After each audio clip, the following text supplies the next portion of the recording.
Om Shri Gurubhyo Namaha. Gajananam Bhutaganadi Sevitam Kapitta Chambu Palasara Pakshitam Umasutam Shoka Vinashakaranam Namami Vigneshwara Pada Pankajam.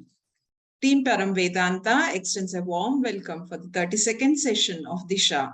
In today's session, we discuss the cause of samsara and Bhakti as a remedy for samsara as explained in verses 14 to 19 of chapter 7, Jnana Yoga of Bhagavad Gita. Continuing with the topic of creation as enumerated in Tattvabodha, the aspect of jīva-īśvara-aikyam will be discussed in today's class. Sri Venkatesh Prasad will be the lead speaker in today's session.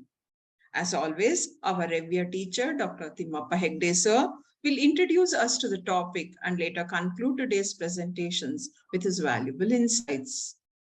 We are fortunate to have today's teaching quiz also to be conducted by our teacher, Dr. Tattvabodha sir. Before we begin the presentation, we have our usual shloka time. Over to you, Srimati Indumati. Shri Gurubhyo Namaha. This Shanti mantra from Taittiriya Kathopanishad goes like this. Sādhanā vavatu, sādhanā bhunaktu, saha viryam karavavahai, tejasvi navadhi tamastu ma vidvishavahai, om shanti shanti shantihi. Sādhanā avatu. The teacher and the student are both praying together, saying, please protect both of us. Sādhanā bhunaktu. May the Lord bhunaktu nourish us both with knowledge. Saha viryam karavavahai. Saha together. Karavavahai. May we exert our virya and samarthya, the capacity to gain knowledge. That is, may we make an effort towards the goal. Tejasvi now adhitam astu. Whatever shastra is studied, adhitam by both of us, communicated by one and gained by the other, let us not remain mere words. Astu, let it be tejasvi, meaningful.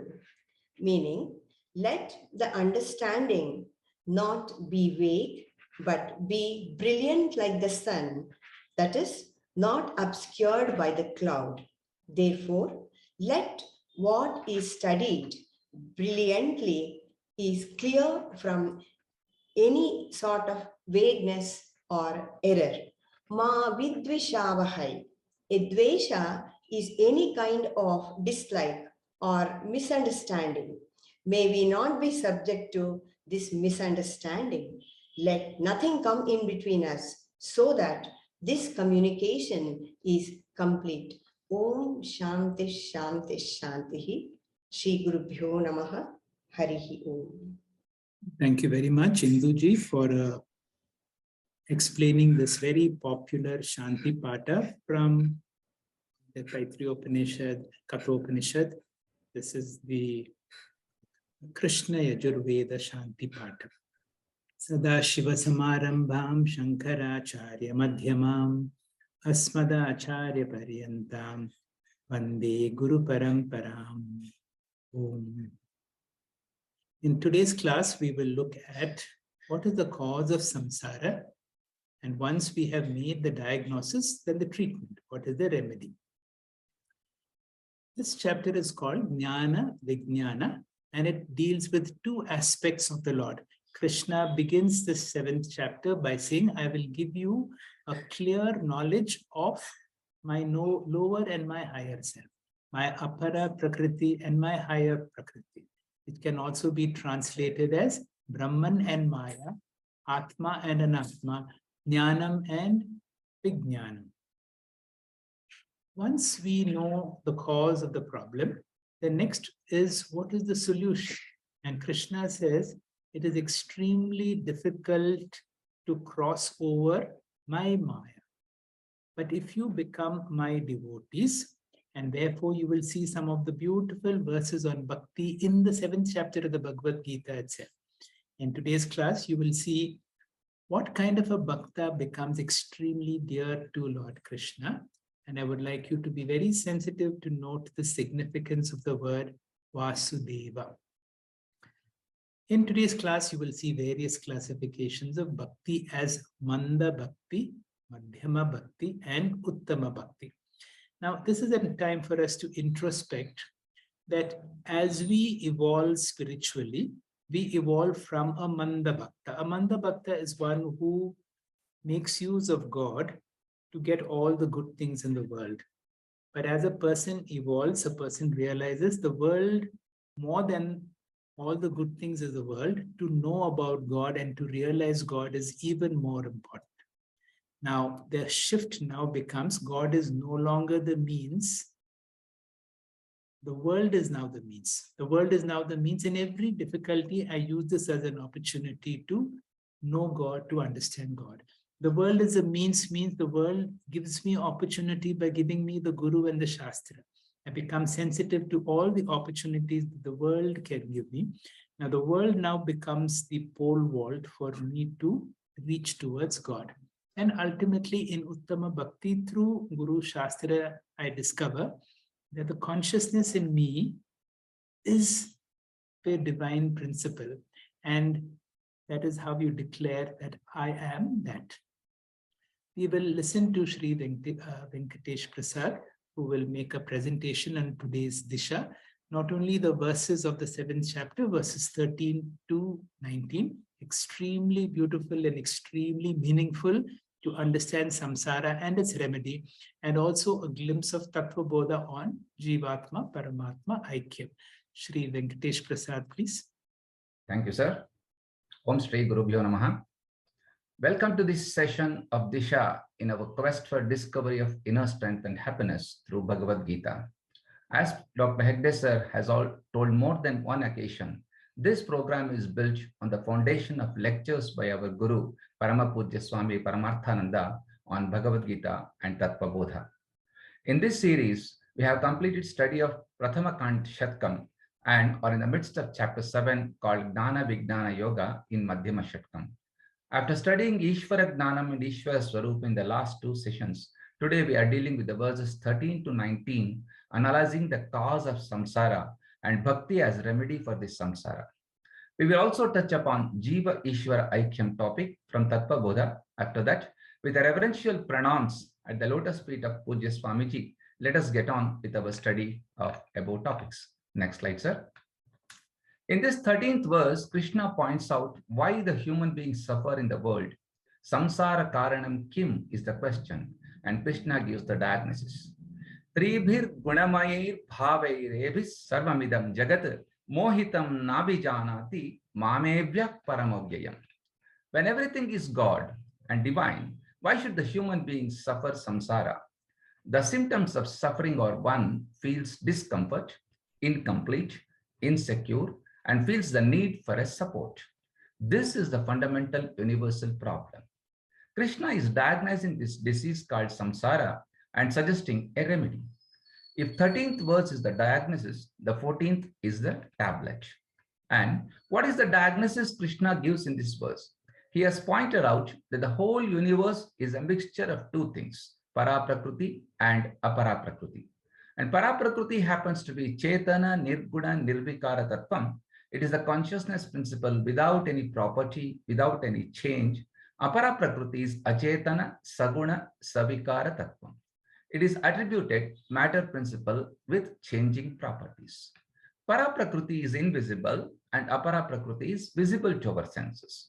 We are always attracted to the visible changing aparā prakṛti alone.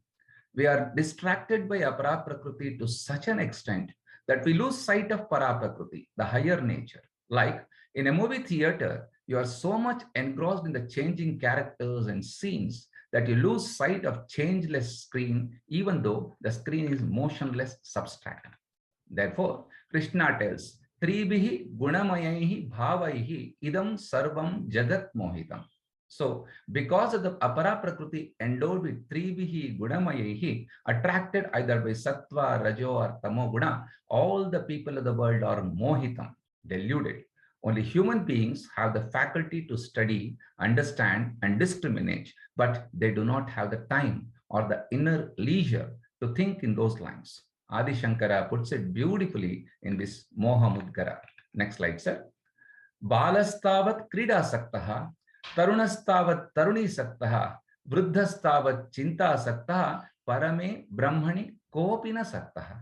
Therefore, mamebhyah param avyayam na abhijanati. They do not come to know. They do not even attempt to know. Mam means the higher me, the superior me. Avyayah paramam, gunabhyah param nirgunam. Now the question is, why should I waste my precious time in knowing prakṛti if I can manage with aparā only? Shastra answers, you should know that prakṛti cannot give our basic needs of life like security and purnatvam, fulfillment, completeness, because everything within prakṛti is finite in nature, is bound by time and space, and hence ashashvatam. Shastras declare it's only prakṛti that can give us purnatvam, leading to shanti, as Shankara said in Bhajagovindam. Ma kuru dhanajana yavvana garvam, harati nimeshat kalas sarvam, maya mayamidam akhilam, brahmapadam tvam pravisha viditva. Just because you have money, have people around, occupy a higher post now, do not have garvam, because harati nimeshat kalas sarvam, and therefore human being needs something permanent to hold on to. If you want to take a dip in the gushing river Ganga, you need something to hold on to. And that is why on the shore, they have kept the iron chain. You are boldly holding on to it because of the faith that you are safe, secure. Just like a flowing river, you require a non-flowing chain. Amidst hundreds of changing relationships, you require at least one chainless relationship, which is permanent, shashvatam. And that shashvata vastu is called Bhagavan, especially the higher aspect, the prakṛti. Next slide, sir.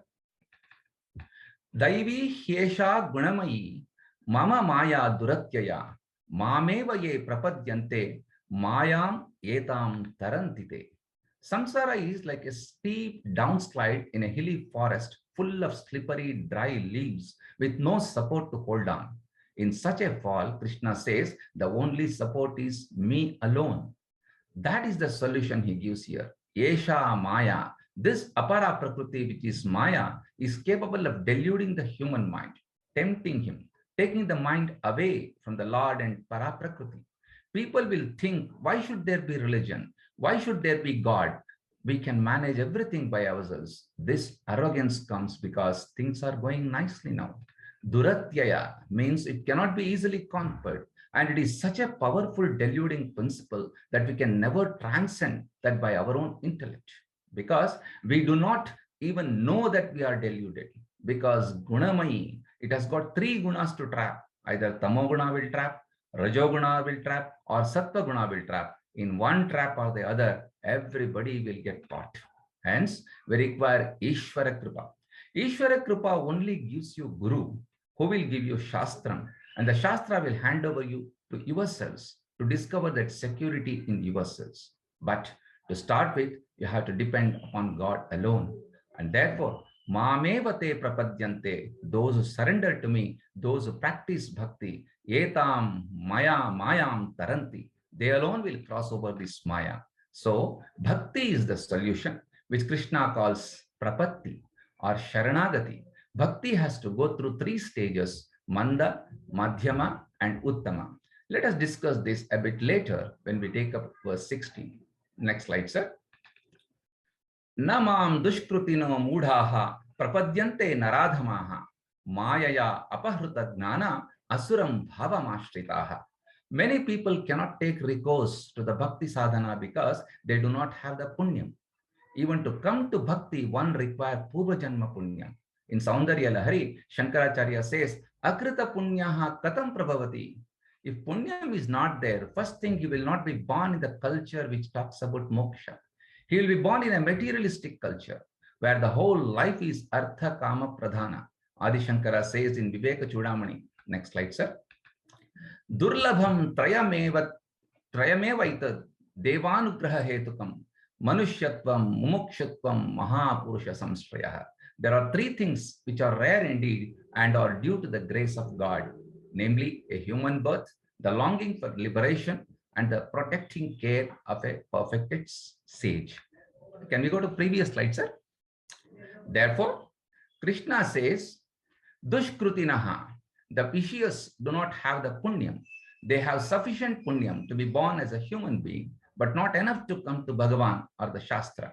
Such people are Dushkrutinaha, means papinaha, papavantaha. And because of that, Mayaya aparā janaha, they are deluded by Maya, which keeps them busy in the pursuit of artha and kama, money and entertainment. This is the trick of Maya.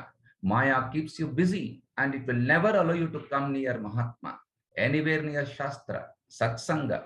There will be no interest. It is the glory of Maya. Due to this, they remain only mudhaha, utterly deluded. Delusion is taking the impermanent to be permanent. Knowing that we will be deluded, Bhagavan has given gurus and shastras with creation in the world. But this person will be arrogant. Mundakopanishad describes these Brihaspatis, avidyayam antare vartamanaha, swayam dhiraha panditam munyamanaha. They do not know anything, but they think they know everything and do not take the help of gurus and shastras. And they become naradhamaha, means indiscriminate people, the meanest people, the lowliest among the human beings. But they miss that pursuit of highest goal and waste that precious human life by accomplishing ordinary thing. Even worse, lowest of thing. And not only that, Krishna says, asuram bhavam ashritaha. They get into problems for themselves as well as others. Because when I use my life for procuring artha and kama, I will never get satisfied and demand more and more of it, which cannot be fulfilled by legitimate means. They take to illegitimate, unlawful, adharmic ways and harm others. Next slide, sir, for verse 7.16. Chaturvidha bhajante mam janaha sukritino arjuna arto jikna surartharthi gnani cha bharatarshava.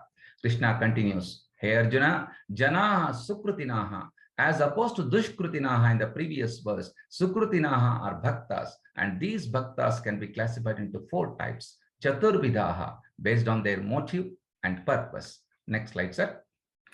Arthaha, crisis bhaktas, means when there is a crisis for them, suddenly devotion comes from nowhere.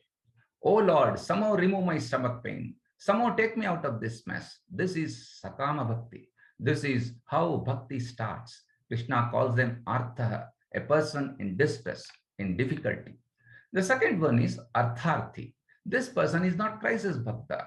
He does not need a crisis for bhakti. Whenever he starts something, a business or something or the other, and he wants to get profit or benefit, he goes to the Lord. So the first one is dukkha nivrityartham, and the second one is sukha prapyartham.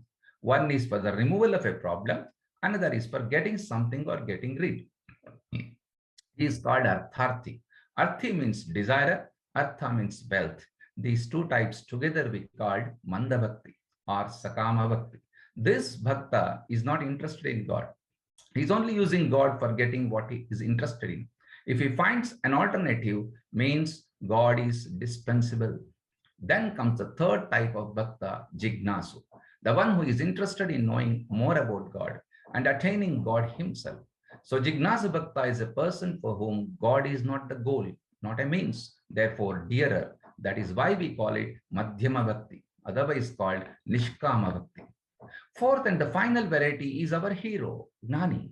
Gnani means the bhakta who has discovered that the Lord is not away from him, who has accomplished the Lord, and he is Uttama Bhakta, the highest Bhakta, for whom God is neither sadhanam nor sadhyam.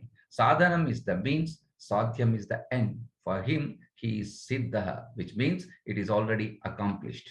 Krishna has presented these as 4 types of people or 4 types of bhaktas. We can read the very same verse from another angle also, not as 4 types of bhaktas, but 4 stages of bhakti in the same person. So instead of 4 different types of bhaktas, we can say same person goes through these 4 stages of bhakti.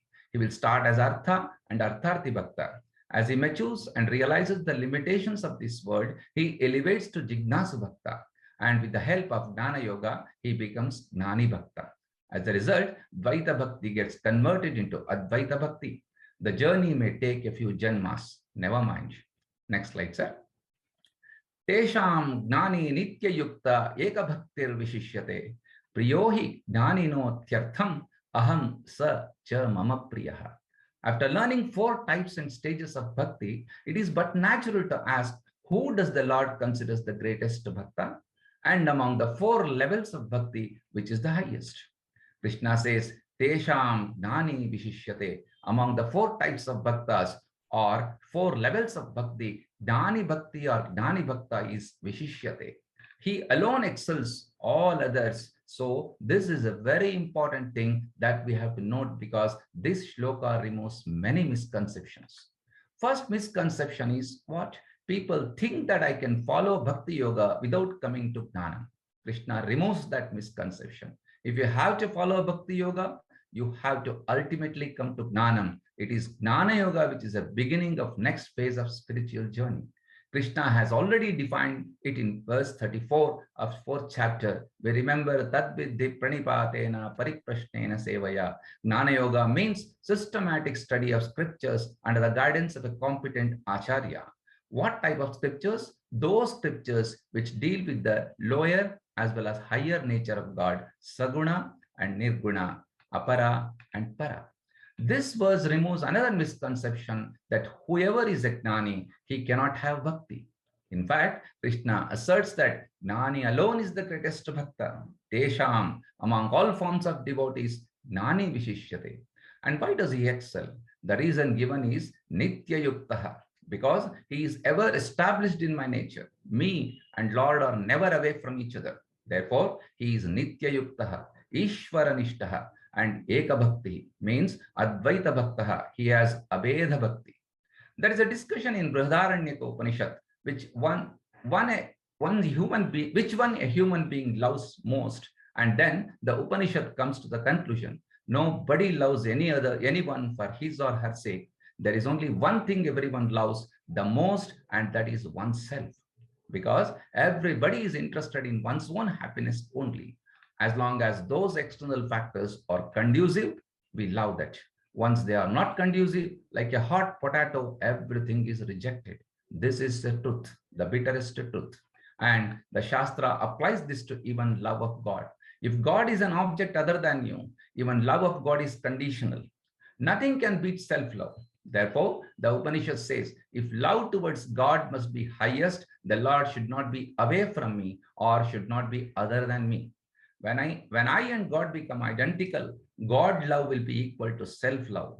For a Gnani, God and self have become one, and therefore for him, Aham Brahmasmi. God love and self-love are same. Eka Bhaktir Vishishyate. So, Gnani is the greatest Bhakta. For a Gnani, Aham Sacha Mama Priyaha. I am the dearest one, as Gnani has identified me with him. Therefore, Aham Priyatamaha. And not only that, Mama Saha Priyaha, he is dearest to me. Aham Gnanino Tyartham Priyaha, and Saha Mama Atyartham Priyaha. I also love a Gnani as the closest to me. So Gnani is dearest to me. I am dearest to Gnani because both have become identical. Next slide, sir. Udara sarvaye vaite Gnani Tattvabodha vematam asthita sahayuktatma mamevan uttamam gatihi. So when Krishna said Gnani Bhakta is dearest, the other types of devotees may feel bad. So he says, Yete sarva yeva udaraha. All devotees are indeed great. All are great devotees only, but difference is Gnani Tattvabodha mematam. Gnani happens to be identical with me. In the case of other bhaktas, Bhakta and God are different, and therefore love towards God is conditional. Therefore, Gnani Tattvabodha mematam, this is the Mahavakya shloka, where the Aikyam between Gnani and Bhagwan is revealed. And what is the greatness of this person? Sahi Yuktatma, and he is the one who has got a committed and integrated mind, which is very clear about the goal of life, that is liberation or moksha. Therefore, he is a person to whom the destination is very clear. Mam anuttamam gatim asthitaha. He has come to the highest goal of life, which is myself. Gatihi means goal. Anuttamam means the highest. Next slide, sir. Bahunam jnanamante dhanavan mam prapadyate. Vasudeva sarvamiti sa mahatma sudurlabha. So here Krishna himself admits that a person cannot go through these 4 stages of bhakti in one janma. It takes time, it takes maturity, and therefore bahunam janmanam ante, after several janmas, the elevation of arthi and artharthi bhakta to jignasu bhakta, and from here to gnani bhakta will take several janmas. He becomes jnanavan, vedanta shravana manana nididhyasana dvara, guru upadesha dvara, sah jnanavan bhavati, and mam prapadyante. He will attain me. He becomes one with me. He merges into me, or the gap between him and me is removed. And what is this jnanam? He attains jnanam, all right. What is that jnanam? Vasudeva sarvam. Vasudeva alone is everything. Vasudeva sarvam does not mean personal God Krishna, who is finite in nature, time-wise finite. The word Vasudeva has a much wider meaning. Here, Vasudeva referred to the infinite Brahman, wherein Vasuhu means Satrupam Brahma, the Lord who is in the form of very existence principle. Vasanti Sarvani Bhutani Asmin Iti Vasuhu, that existence principle in which all beings exist. And Devaha means Chidrupa Ishwara or Brahma, Swayam Prakashate Iti Devaha. Therefore, Vasuhu means Sadrupa, Devaha means Chidrupa. He knows Krishna Paramatma, the formless Krishna in the form of entire creation. Sarvam iti jnanavan, such a knowledge is God, and sa Mahatma, such a gnani alone is Mahatma, greatest seeker, noblest soul, and such a person is Sudurlabha, extremely rare. Krishna has said in the beginning of this chapter, next slide, sir. Manushyanam sahasreshu kaschit yatati siddhaye, yatatam api siddhanam kaschin mam vetti tattvataha. Many people do not want moksha.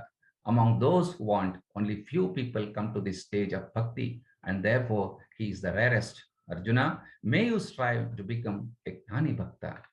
Next slide, sir. Now, let us turn to the Tattvabodha topic. In the last 2 sessions, we went through the process of stages of creation. Today, we are going to see jīva-īśvara-aikyam. In verse 17 and 18, we studied earlier, Krishna touches upon the topic when he uses the terms Eka Bhaktir Vishishyate, Nitya Yuktaha, and Gnani Twatmaiva Mematam, and talks about Gnani Bhakta identifying himself with God. This is nothing but jīva-īśvara-aikyam. Next slide, sir. The central theme of the Vedantic teaching, namely jīva-īśvara-aikyam jnānam, otherwise called Jivatma Paramatma Aikyam, conveys the idea that Atma or Chaitanyam are only Ekam. Aikyam means oneness. Therefore, Atma, the Chaitanyam, is only one, and that one Chaitanyam alone is expressing through the matter. And when the Chaitanyam is functioning through individual matter called Shariratrayam, the consciousness gets the name Jivatma. And when the very same consciousness is functioning behind total matter, that is Prapanchatrayam, it is called Paramatma. I am that one Atma. This is the basic teaching of Jivatma Paramatma Aikyatvam or Atma Ekatvam.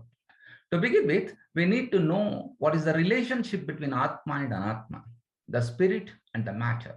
Vedanta points out that their relationship is dependent relationship, supporter-supported relationship, which means matter depends upon consciousness to prove its existence as well as for its functioning, whereas consciousness does not depend upon matter for its existence. And therefore, the scriptures point out that consciousness is satyam, swatantraha, whereas the matter is mithya, paratantraha.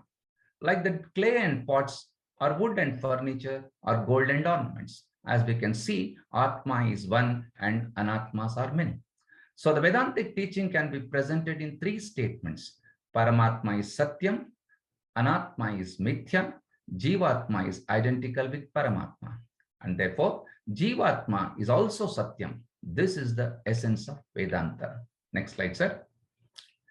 Let us now see the means and benefits of getting this knowledge.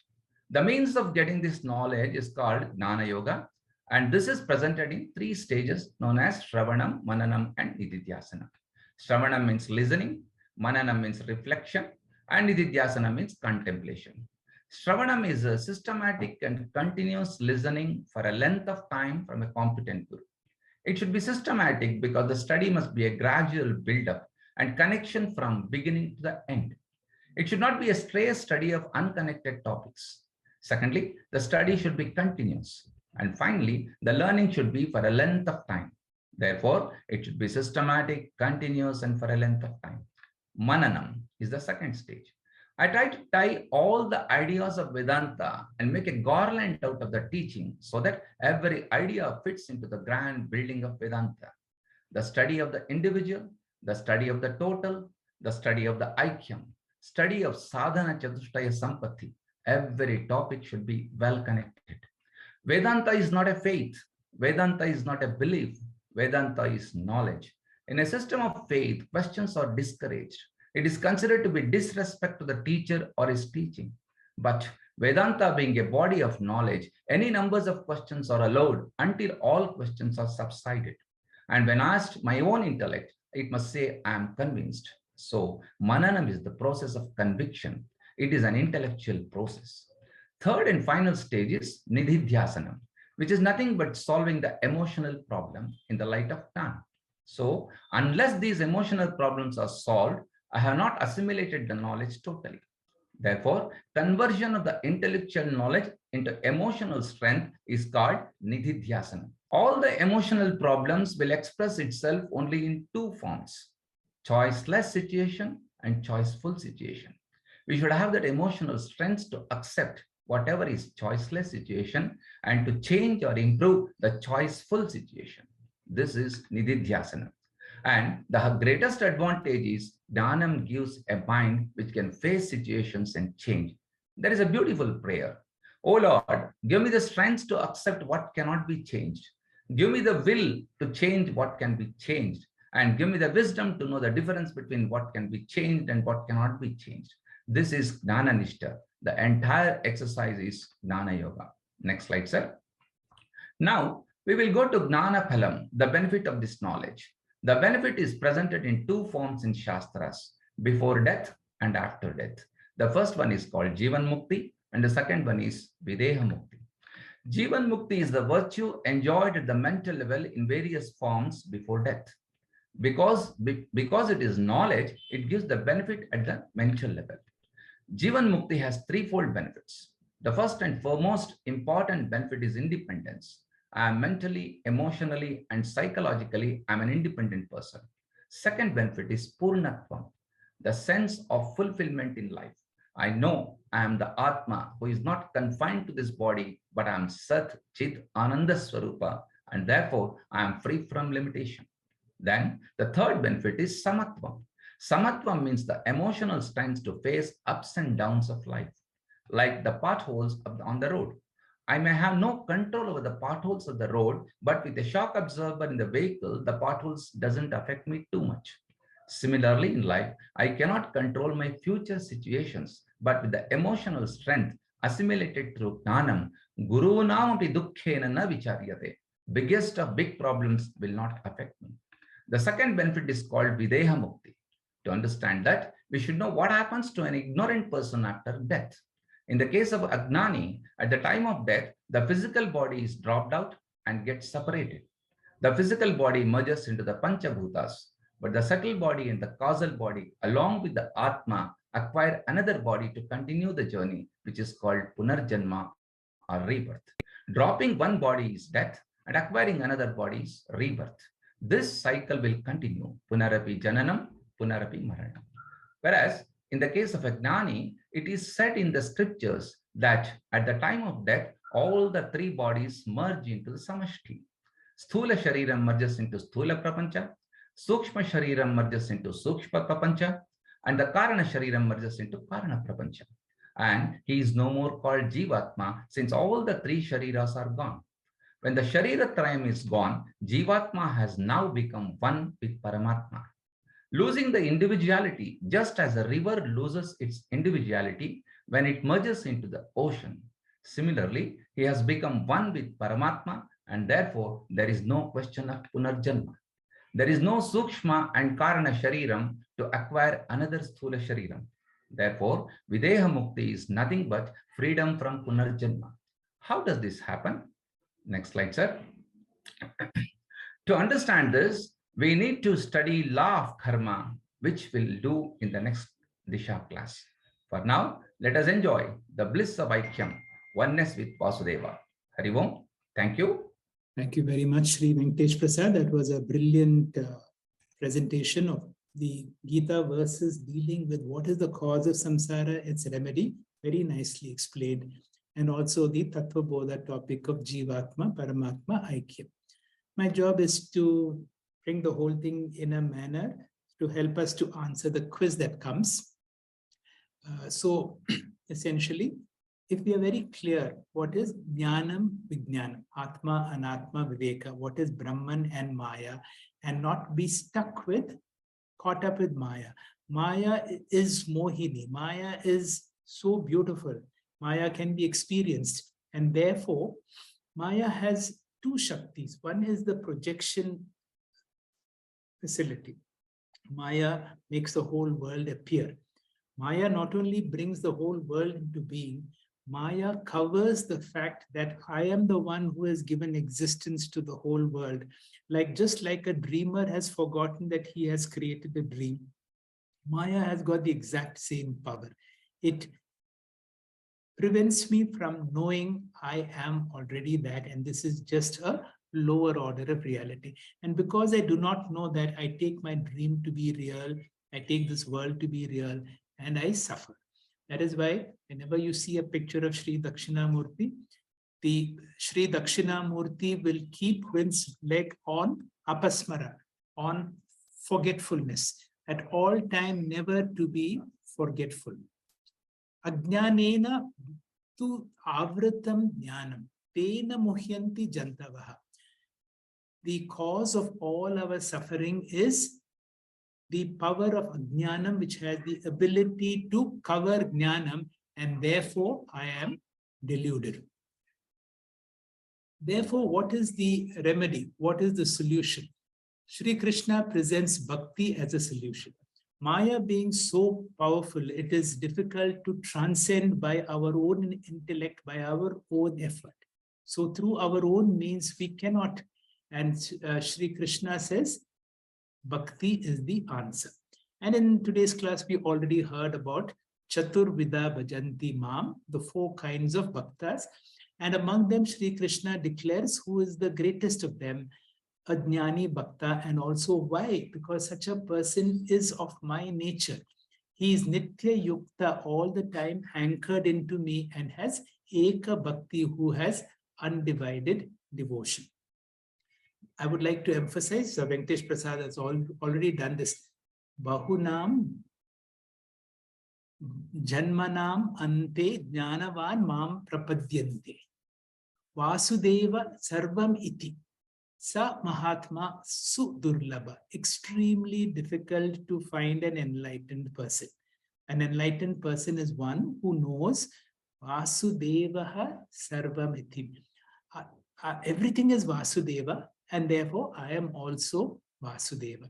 And this happens through years of sadhana, not years, many lives of sadhana. And let us hope that we are the ones who have completed so many lives and therefore are now ready to be able to claim that I am the Purushottama, I am Vasudeva.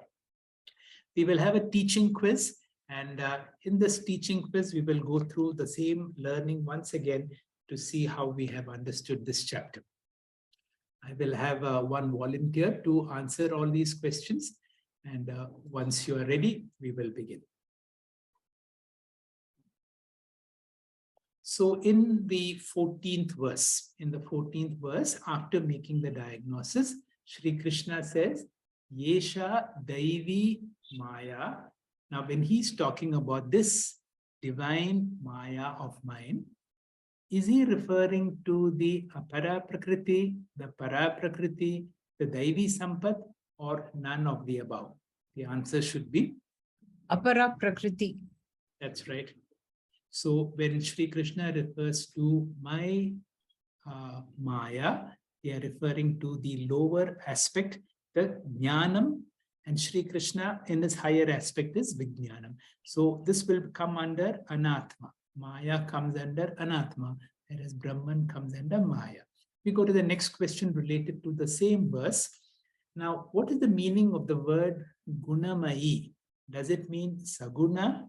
Does it mean savikara? Does it mean savikalpa? Does it mean sattva, rajo, and tamoguna? Does it mean all of the above? All of the above.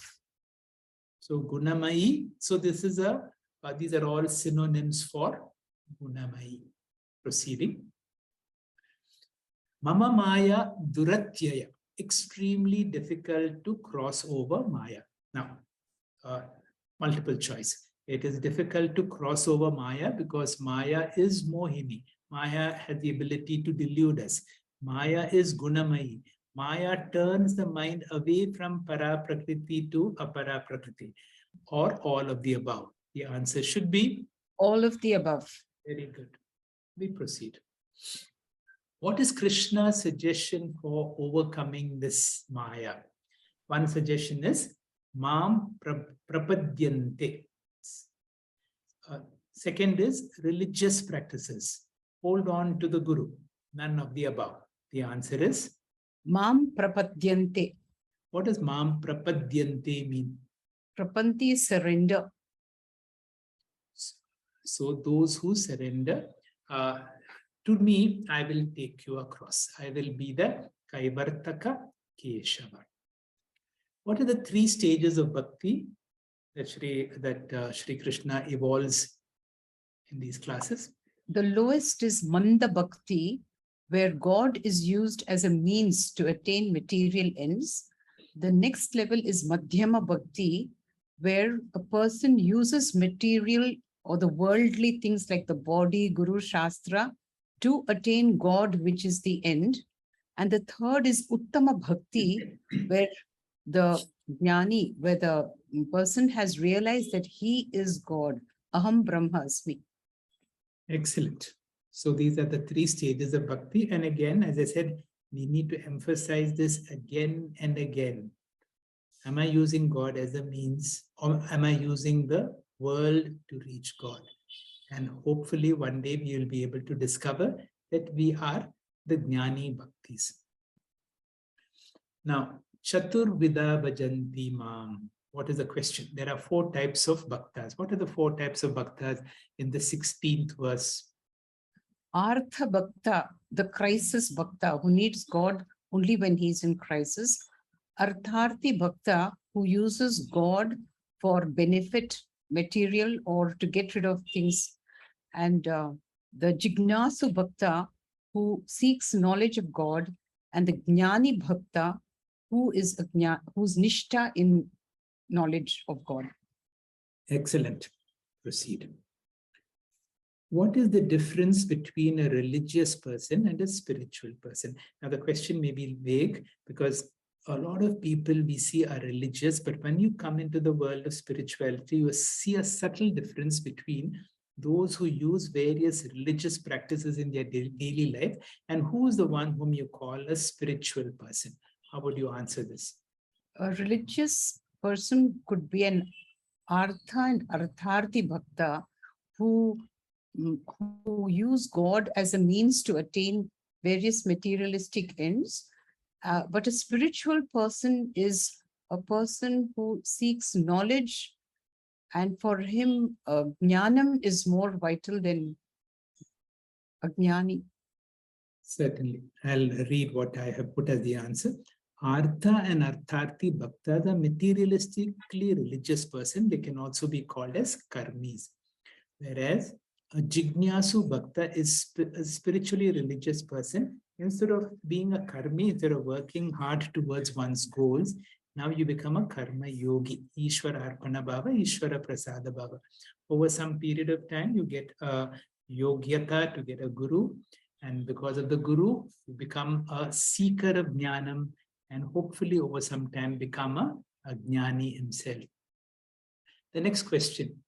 Now this is really the 17th question and the 17th verse and an important question. Tesham jnani nitya yukta eka bhakti vishishyate. All right. In this verse, Shri Krishna is defining a jnani bhakta. Who is Krishna referring to? I'm sorry, I've given you the answer. Bhakta, the Jnani Bhakta. what do you mean by Eka Bhakti Vishishyate and Nitya Yukta? So what are the two qualities?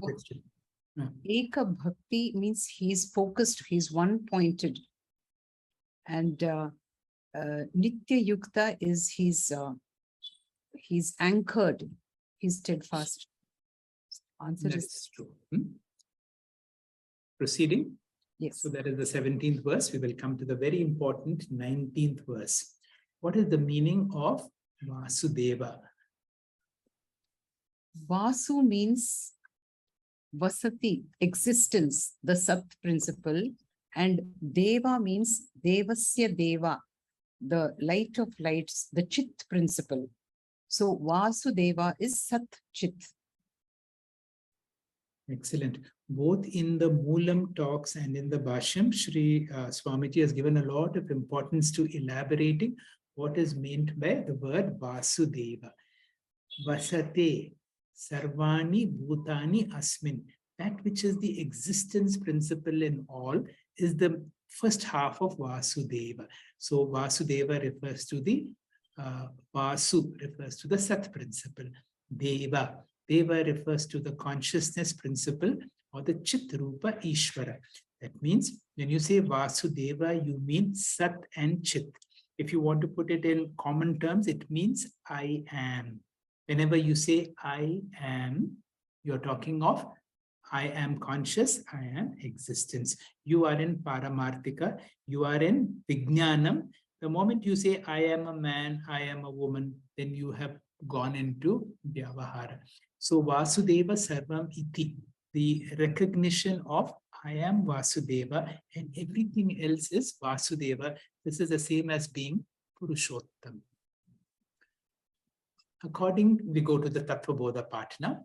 According to the Vedic teaching, how many basic principles are there for creation? So this is the Anatma component. How many Anatma components are there? Anatma is 24 and the Atma is Brahman. Atma is only one. So again, Satya Mithya. One Satya, many Mithya. Now the two primal principles, that which has been there from the very beginning, what are these two? Brahman and Maya. Oh, okay, I'll go through the choices available. Jiva and Jagat, Karanam and Karyam, Ishwara and Jagat, Brahman and Maya. You've already answered Brahman and Maya. I'll give you another supplementary question, and this has been taught elsewhere, that in addition to Maya and Brahman, something has been there from the very beginning. You cannot say when it has begun. And what is that which has been beginninglessly available? The Veda Pramana. The Vedas. Good. The following statements are true regarding Brahman and Maya, except that means there is one false statement regarding Brahman and Maya. Tell me which is the false one. Brahman is Satyam, Maya is Mithya. True or false? True. Maya is dependent on Brahman for its existence. True or false? True. True. Atma and Brahman are essentially same. True or false? True. Brahman is beginningless while Maya has a beginning. False. Okay, the only false statement is this. Good.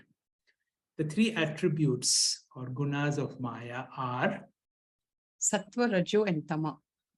good. What is false about the gunas? That means that I will go through 4 statements. You don't have to answer them. I'll put all the 4 and then you have to tell me what is false about the gunas. Gunas are also called Shakti. Sattva means existence. Rajas means the power of action. Tamas means the power of inertia. Or what is false about the guna? Is it also called Shakti? I'm not sure. Yeah, because the gunas are not referred to as Shakti. Tattvabodha creation. There are 3 stages or features of manifestation. What do you mean by manifestation? See, in our understanding, we believe that creation is a misnomer. So we'd like to use the word manifest. That means sometimes it is unmanifest, sometimes it is manifest. All right. What are the 3 stages or features of manifestations are Jnana Shakti, Kriya Shakti, Dravya Shakti, the knowing faculty, dynamism, inertia, sattva, rajo, tamoguna, all of the above.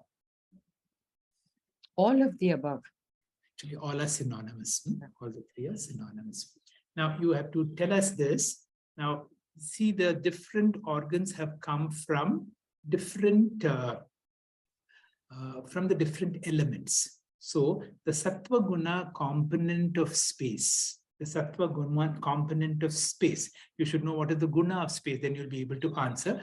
Is Shabda. responsible for which organ in the body? Shabda and ears. Very good. Continue. The sattva guna component of the air is responsible for sparsha and Skin. So too, the sattva guna component of fire is the generator of Eyes. vision. Yeah. Continue.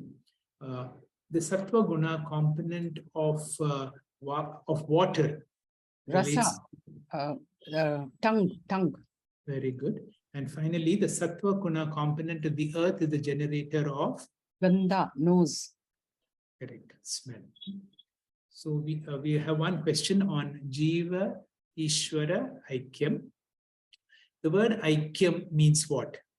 Man and God are one. Jnani and ajnani are one. Atma, the Chaitanya, is one. None of the above. Atma, that Chaitanyam is one.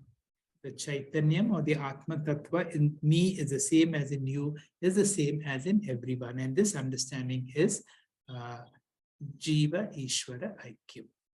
With that, we conclude. Thank you very much. Thanks to the quiz team for putting together a very interesting quiz.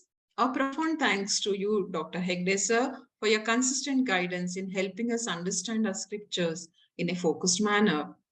Our gratitude to Venkatesh Prasad sir for sharing such rich Vedantic knowledge in a simple and effective manner. Special thanks are due to Indumati for giving us the meaning of the most often recited shloka. Team Param Vedanta thanks each one of you for your active participation and feedback, which motivates us to connect with you all week after week. Our next session on Friday, the 28th of October, will be session 119 of Bhagavad Gita, verse by verse, wherein we start with chapter 16, Daivasura Sampad Vibhag Yoga, verse 1 to 6. It's a season of festivities. Wishing you all a very happy Deepavali. What can be more illumining than the time spent in self-knowledge on this auspicious day? Jyotisham api tad joshi, jyoti tamasa paramuchyate, jnānam gneyam gnānagamyam hridhi sarvasya vishtitam. It's the light of the all lights. It's said to be beyond ignorance. It's knowledge, the object of knowledge and the goal of knowledge, present in the heart of all. Happy Deepavali once again. We conclude today's session with our usual prayer. Om Purnamada Purnamidam Purnat Purnamadachyate Purnasya Purnamadaya Purnamevavashishyate. Om Shanti Shanti Shanti.